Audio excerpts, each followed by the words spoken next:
আসলে আমরা সকাল যে 8টার সময় যে বাসা থেকে বের হইছি, যে পরিমাণের যে বৃষ্টির হার, তার মধ্যে যে নিচু নিচু জায়গাগুলো আছে, আসলে বাংলাদেশ সরকারের কাছে এটাই চাওয়া আমাদের, যে জায়গাগুলো নিচু আছে, যে আমরা অফিস যাতায়াতের সময় বা বাসায় যাওয়ার সময় আসার সময় যে এত পরিমাণের কষ্ট, কোমর পর্যন্ত পানি, যে আমরা আসলে খুবই অসুবিধার মধ্যে আছি। বাংলাদেশ সরকারের কাছে এটাই, মাননীয় প্রধানমন্ত্রী শেখ হাসিনার কাছে এটাই আবেদন আমাদের, যে নিচু জায়গাগুলো আছে এগুলো আসলে আমাদের জন্য মানে কি উপর ভিত্তি করে যে আমার জনগণের যে চলাচলের পথ যাতে ভালোভাবে সুস্থভাবে চলাচল করতে পারে। এক কোমর পানির মধ্যে ওদের অফিসে যেতে হচ্ছে।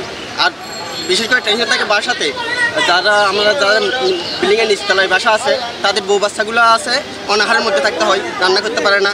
এবং বিশেষ করে আরেকটা বই থাকে, ছোটো বাচ্চা থাকলে বা খাট থেকে নিচে নামলেই পানি, বাসাতে পানি, অফিসে পানি, রাস্তায় পানি। আমরা সরকারের কাছ থেকে এই 30 বছর পর্যন্ত দেখতেছি এই পানির জলবদ্ধতা কোনো নিরসন হচ্ছে না। এই উন্নয়ন যেহেতু চলতেছে, চতুর্দিক দিয়ে উন্নয়ন হচ্ছে, এই অবস্থায় আমরা সরকারের কাছে জোর আবেদন করতেছি, আমাদের এই দুর্দশা থেকে মুক্তি চাই। আমার পকেটে টাকা পয়সা যা আছে সব কিছু ভিজে গেছে এবং প্যান্ট কোমর অবধি সব কিছু ডুবে গেছে। আমি কত যখন আসছিলাম দেখতেছি মানে কি দোকানপাট বা নিচতলা বাসা বাড়ি সবগুলো ডুবে যাচ্ছে। মানে এখন আমরা বসবাস করতেছি রোহিঙ্গাদের মতো বলতে গেলে।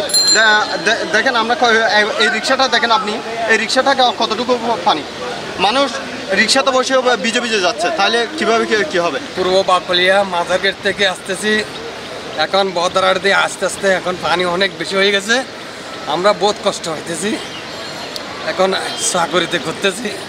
আমাদের জীবনটা খুব কষ্টের ভাইয়া। সকাল 6টার সময় বের হয়েছি, এখনো পর্যন্ত কোনো 10টা এক মায়ের কোনো নমুনা লাগাল পাইনি।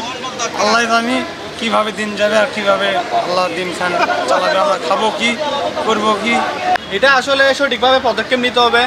বর্ষার আগের সব নালা পরিষ্কার রাখতে হবে, নালার ময়লাগুলো তুলে সঠিকভাবে পর্যবেক্ষণ করে নিয়ে যেতে হবে। এখানে ময়লাগুলো তুলে এখানে রেখে দিয়ে তো আর পরিষ্কার করে লাভ নেই, ঠিকই নালাতে আবার ময়লাগুলো চলে যাচ্ছে। আমরা চাকরি করি, সাধারণ মানুষ, কত হচ্ছে বৃষ্টি তো অনেক দিন ধরে নামেনি, এখন বৃষ্টি নামার কারণে রোডে পরিস্থিতি খুব খারাপ হয়ে গেছে, অতিরিক্ত পানি বাড়ি গেছে। পানি বাড়ার কারণে আমরা চলাচল আমরা অনেক কষ্ট পাইতেছি, আমরা যাইতে পারতেছি না।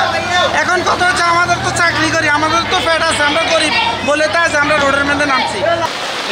হাঁড়ি, বালতি, কলসি প্রায় অন্তত 22 লাখ টাকার ক্ষতি হয়েছে, সম্পূর্ণ মাল ডুবে গেছে দোকানের। আমি আসলে আসছি লালখান বাজার থেকে, আসছি প্রায় 3 ঘন্টা, 8টার থেকে এখন এখানে বসে আছি, ওদিক দিয়ে যেতে পারতেছি না, যার কারণে পানি খুব বেশি, সেজন্য যেতে পারতেছি না।